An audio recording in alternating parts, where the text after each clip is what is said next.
Oh, hello. Welcome to BioTalk. My name is Seth Wahlberg.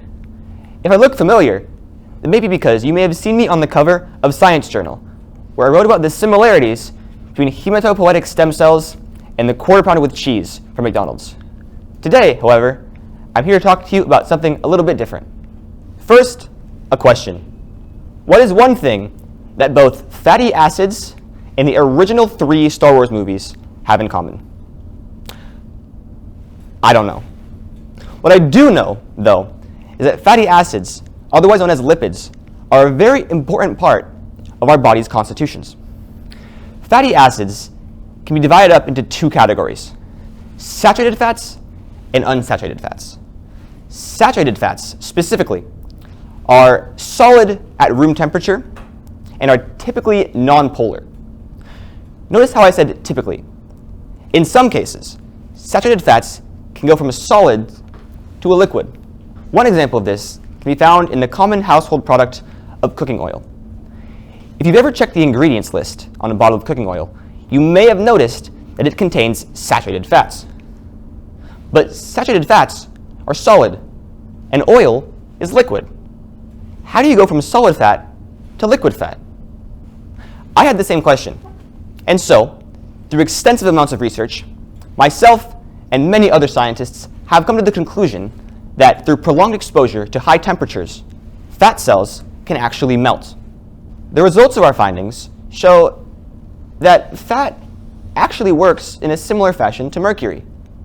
Mercury is a chemical element that, while solid when cool, is a liquid at room temperature. Fat works more or less the same, except in this case, the inverse is true. For example, I'm sure many of you have read, watched, or at least heard of The Wizard of Oz. In The Wizard of Oz, the main antagonist, the Wicked Witch of the West, melts into a puddle when she comes in contact with water. What's not so well known, though, is that her fate was loosely inspired by the story of Charlene Strickland, a 52-year-old woman living in the small town of Shrewsbury, Pennsylvania. On August 15, 1847, the town experienced an unnaturally warm rainstorm. Charlene, who just happened to be outside at the time, was exposed to large quantities of hot water.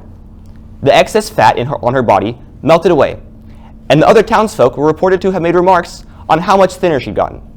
Now, I recognize that despite my overwhelming qualifications, some of you may not believe me. But that's okay, because today I'm here to prove it to you. All right, send him in, please. Thank you. This is Diego Chambi. He's an aspiring college student and one of the many interns that we employ here at the Science Corporation. He's also volunteered to be the subject for this test. My research crew, together with the development team, have created this. This is a state-of-the-art device which, when activated, will shoot Diego with superheated air molecules, quickly removing the excess fat from his body. Diego will enter the machine, and in just a few seconds, will return a completely new man. Let's start it up.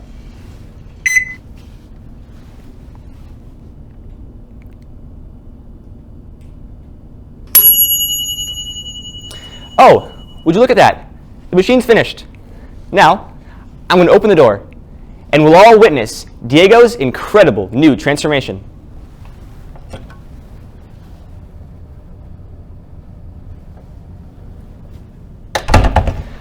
Actually, why don't we leave him in there for just a little bit longer and give him time to really adjust to his new, slimmer body.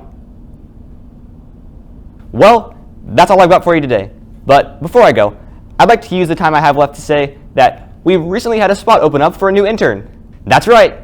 If you've ever wanted to be a part of something greater than yourself, then look no further. Send us your application today. The Science Corporation, bettering knowledge one step at a time. This has been BioTalk. Thanks for stopping by, and have a good night.